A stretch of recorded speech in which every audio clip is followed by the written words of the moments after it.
Le dossier du soir consacré aux conséquences de la surfréquentation touristique sur la réserve naturelle de Scandola. C'est la question de l'équilibre entre protection de l'environnement et activité économique. Plusieurs études scientifiques pointent un impact sur la reproduction et les populations de plusieurs espèces.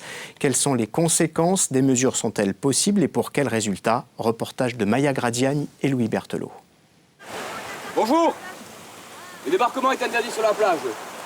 Pour les agents du parc naturel qui surveillent la réserve de Scandola, ces rappels à l'ordre sont quotidiens. Ils ont beau savoir qu'ils sont dans une réserve naturelle, les visiteurs portent parfois atteinte à l'environnement, comme en témoignent ces posidonies accrochées à l'ancre d'un yacht. Je vous demandez de rejeter la posidonie, juste les faire retomber. Ces situations sont récurrentes.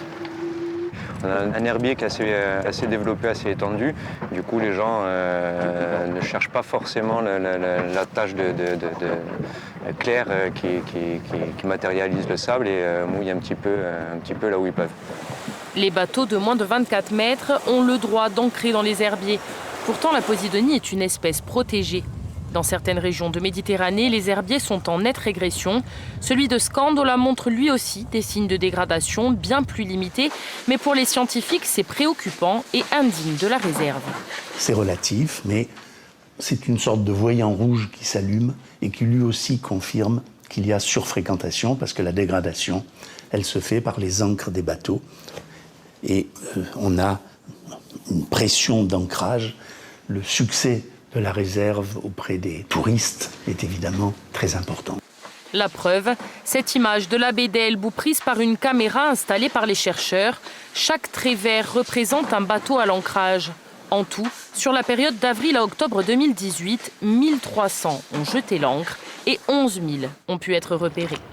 Autre indicateur préoccupant pour les scientifiques, les résultats des recensements de poissons dans la réserve. Si la population de mérou est stable, les derniers comptages révèlent que le nombre de corbes a été divisé par 2 depuis 2012. Une situation alarmante que les scientifiques tentent de comprendre. Leur hypothèse, le bruit des moteurs de bateaux pourrait déranger ces poissons très sensibles au son. Des enregistreurs sous-marins ont donc été placés dans la réserve. Les données sont en cours de traitement. Pour le balbuzard pêcheur, en revanche, les résultats des études font craindre une disparition de l'espèce à Scandola. Si le nombre de couples nicheurs est stable et qu'il continue à pondre, les statistiques sont dramatiques concernant les poussins à l'envol.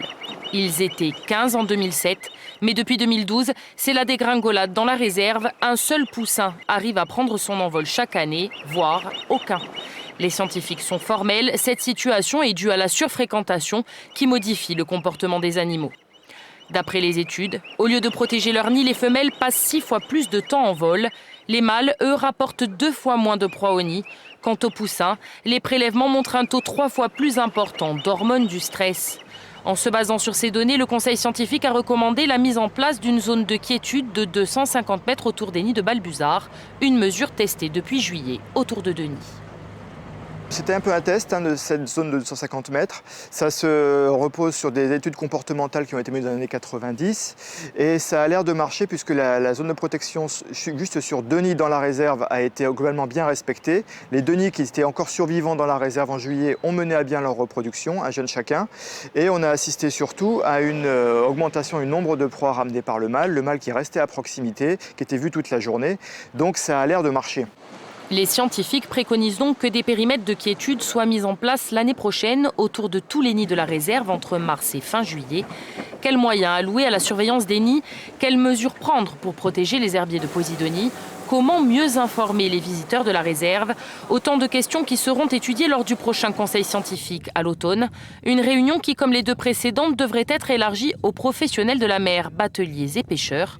De son côté, l'Office de l'environnement affirme que les problèmes liés à la surfréquentation sont une priorité, à Scandola comme ailleurs. Un dossier à retrouver sur notre site internet. Restez